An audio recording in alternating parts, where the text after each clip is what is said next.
तो चलिए आज के इस विश्लेषण की बिना किसी देरी के शुरुआत करते हैं। आज हम इंटरनेट पर वायरल हो रही एक ऐसी घटना के बारे में बात करेंगे जिसने सबका ध्यान अपनी तरफ खींच लिया है। मतलब सोचिए जरा, निराश और हताश युवाओं ने एक घर में पाए जाने वाले घृणित कीड़े यानी कॉकरोच के नाम पर अपनी खुद की एक डिजिटल पॉलिटिकल पार्टी बना डाली है। अब जरा इस पार्टी का नारा सुनिए। हम जनता का भला करेंगे और नेताओं को भाला करेंगे। ये एक लाइन अपने आप में बहुत कुछ कह देती है। ये दिखाता है कि कैसे एक पूरी पीढ़ी अपनी गहरी सामाजिक और आर्थिक परेशानियों को छुपाने के लिए डार्क कॉमेडी और व्यंग्य का सहारा ले रही है। एक तरह से ये हंसी के पीछे छिपे एक बहुत ही गहरे दर्द और सिस्टम के प्रति हताशा को बिल्कुल सामने लाकर खड़ा कर देता है। लेकिन इस आंदोलन को गहराई से समझने के लिए हमें ये देखना होगा कि आखिर कैसे पढ़े लिखे युवाओं ने, जिन्हें लगता है कि सिस्टम ने उन्हें पूरी तरह से नकार दिया है, एक अपमान को ही अपना हथियार बना लिया। देखिए, कॉकरोच जनता पार्टी कोई ऐसी पार्टी नहीं है जो सच में चुनाव लड़ने वाली है। ये दरअसल सिर्फ इंटरनेट तक सीमित एक विरोध प्रदर्शन है, एक ऐसी डिजिटल बगावत जिसने एक राजनीतिक पार्टी का रूप धारण कर लिया है ताकि युवा बेरोजगारी के मुद्दे को जोर शोर से उठाया जा सके। तो अब यहाँ सबसे बड़ा सवाल ये उठता है कि आखिर एक कीड़े के नाम पर बनी इस अनोखी पार्टी में शामिल होने के लिए क्या शर्तें या योग्यताएं चाहिए होंगी? कोई इस पार्टी का सदस्य आखिर बन कैसे सकता है? और यहीं पर इनकी डार्क कॉमेडी कमाल की है। इनकी पहली शर्त है घोर बेरोजगार होना, यानी आपकी डिग्री की अब कोई वैल्यू नहीं बची है। दूसरी योग्यता है परम आलस्य, मतलब सिस्टम में बदलाव तो चाहिए लेकिन रजाई छोड़ने की बिल्कुल इच्छा नहीं है। तीसरी शर्त 24 घंटे ऑनलाइन रहना, चाहे कोई वॉशरूम में ही क्यों ना हो। और आखिरी शर्त है कि मीम बनाने में एक्सपर्ट होना चाहिए ताकि इंटरनेट के जरिए अपनी पूरी भड़ास निकाली जा सके। है ना, बिल्कुल अलग लेवल का व्यंग।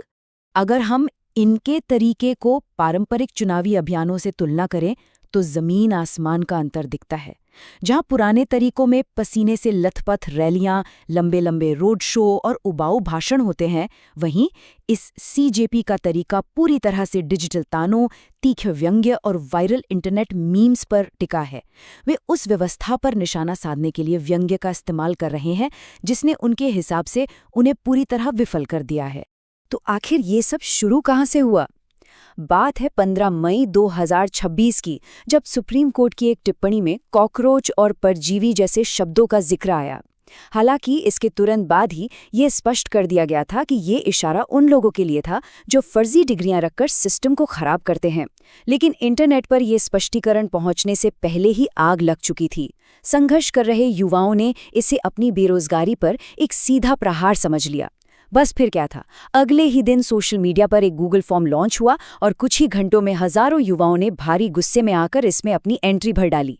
लेकिन इन मीम्स और हंसी मजाक के पीछे की जो हकीकत है वो बहुत ही कड़वी और गंभीर है। दी गई जानकारी हमें बताती है कि ये कहानी सिर्फ इंटरनेट पर तंज कसने की नहीं है। असल दर्द पेपर लीक होने, कैंसिल होती भर्तियों और नौकरी के फॉर्म भरते भरते उम्र निकल जाने की उस भयानक वास्तविकता में छिपा है। इस सब ने एक पूरी पीढ़ी को ये महसूस करा दिया है कि उनका पूरा संघर्ष और कड़ी मेहनत पूरी तरह से बेकार हो गई है।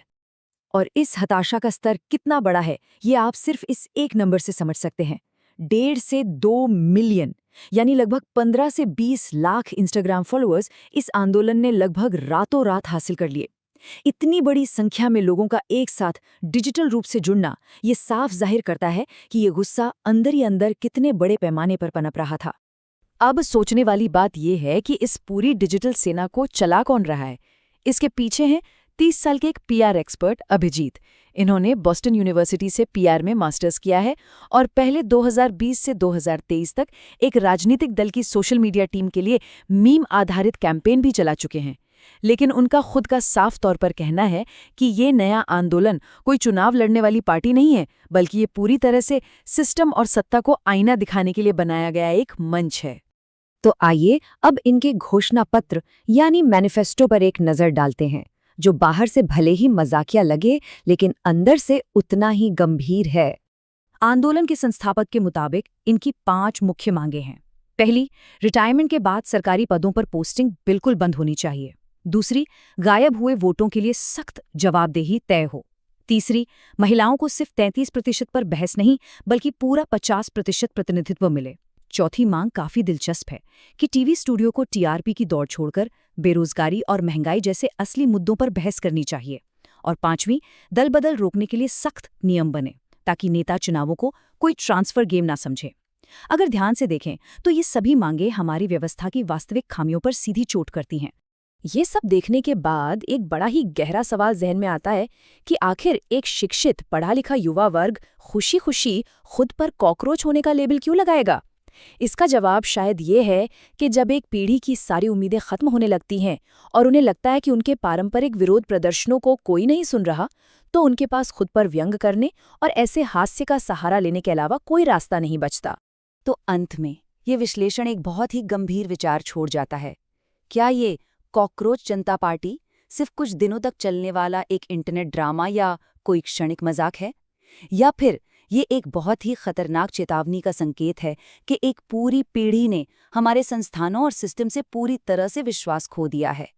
जब युवा ऐसे लहजे को अपना हथियार बना लें तो ये सिर्फ एक मजाक नहीं रह जाता, ये टूटे हुए भरोसे की एक ऐसी कहानी बन जाता है जिस पर हम सबको ध्यान देने की सख्त जरूरत है।